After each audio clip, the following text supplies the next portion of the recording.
ايه رأيكم؟ خلطة البرياني الجميلة الحلوة خطيرة روعة طيبة ومستوية زي ما انتم شايفين كده. يلا بينا نشوف عملناها مع بعض ازاي والطريقة ازاي خطوة خطوة تاخدوا احلى برياني معانا. يلا بينا.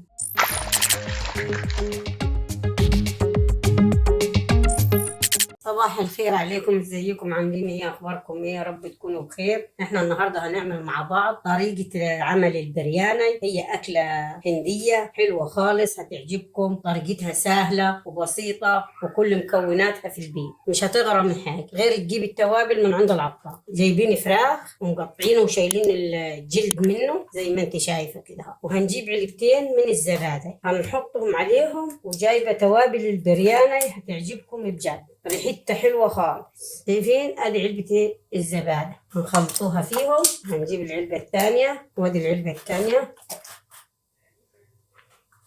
الزبادي دي هتديها طعم جميل خالص. وادي البرياني هي عند العطار، بس انا جاياني من بلاد برا، جاياني هدية. وادي الخلطة ايه من جوه. ده نوع فيه شطة وده نوع ما فيهوش شطة، ودي بابريكا احنا جايبينها من عند العطار. مش هتحطي اكتر من كده ولا اي حاجة ثانية، وتخلطيهم ببعض وتسيبيهم لمدة 10 دقايق. من ما نقلب البصلة هنحطوا 3 معالق سمنة كبار ونخليهم يسخنوا جامد على البوتاجاز. بعد كده نبتدي نشتغل. شايفين؟ بهذا الوضع نشتغل.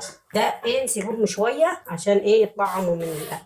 وجايبين كيس صلصة مع حبتين من الطماطم مقطعينهم بالطريقة دي. لما تعملوش على الخلاط تخليه زي كده زي ما هو، وتحط الصلصة معاه.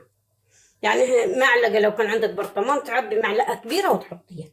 ما معكيش معلقة مع برطمان حطي بكيس زي كده. هنحط شطة، فلفل أخضر كده حلو، وهنحط البصل الأساسي اللي بتاع البرياني. أنا قطعت 3 بصلات، وهنحط الملح عليهم علشان ما يصننش. أول ما نحط البصل على النار في السمنة نحط الملح، معروفة لازم الملح يتحط.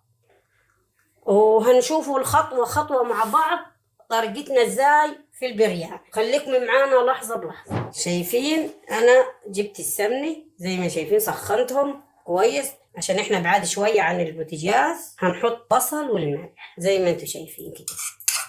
هنروح نقلب على النار، نقلبهم على النار ونخليهم يدوب يدبلوا، ونشوف هنعمل ايه الخطوة البعيدة. دلوقتي هنروح نحط الفلفل، لان انا خليت البصلة بقي شفاف دبلت، بس مش عايزينها اكتر من كده، ما عايزينهاش تاخد لون خالص. انا دلوقتي هحط الطماطم بعد ما دبلت البصلة مع الفلفل. هحط الطماطم وهحط كيس الصلصة. دلوقتي انا حطيت الطماطم وحطيت الفلفل مع البصل. دلوقتي انا حاطه ميه على النار تغلي، ميه بملح. وهنحط الرز البسمتي. نسلق الرز البسمتي من غير اي حاجه غير ميه وملح وبس. بعد ما يسلقوا هنوريهم.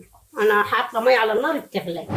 بعد ما سبكت الطماطم وكده وبقت حلوه ودبلت خالص خالص، انا هناخد الفراخ اللي انا حطيت فيه الزبادي وتوابل البرياني، هنروح نسقطهم مع بعض، وكل السائل اللي فيهم ده احطه علشان هيديها طعم جميل خالص خالص. هتعجبكم بجد. يعني طريقتنا في البرياني دي هي نفسها خطواتها، لو عملتوها مش هتندموا خالص. خلصنا البرياني استوى، شايفين الجمال. دلوقتي انا جبت الحله تاني، نفس الحله عشان ما تلخبطش حلل كتيره. ناخد شويه من البريان من الرز البسمتي في قعرة الحله كده، نص الرزاع، نص اقل من النص ما فيش مشاكل. ونحط الفراخ بهذا الطريقه. وبعد كده هنعمل هجيب الرز الباقي عليه. هو طريقة البرياني كده. استنوا هنوريكم مكون هيعجبكم خالص، هيخلي الرز لونه اصفر وحلو وجميل مع البرياني، هيبقى حكايه كده. احنا نشيل الطبق.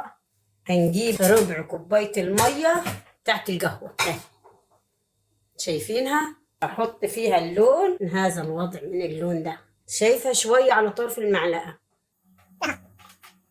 كده. نقلبهم كويس عشان هيخلي الرز لونه اصفر.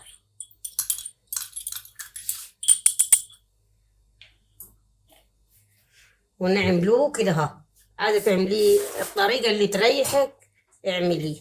وبعد كده انا هروح احطهم على النار لمدة 10 دقايق يتبخر مع بعضه. خليكم معانا لحظة بلحظة. شايفين قلبنا الاكلة؟ شايفين الجمال حلوة ازاي؟ خطيرة روعة، هتعجبكم خالص خالص. وجبنا الخلطة البرياني اها، التقلية اللي طابت فيها الفراخ، ما حطيناش ميه خالص، طابوا منهم فيهم بالمكونات اللي احنا حطيناها. وتاخدي من هنا وتاكلي، الله روعه. وادي الفراخ شايفه طيب خالص خالص. هنوريكم دلوقتي، هفتح حته بالشوكه. شايفين؟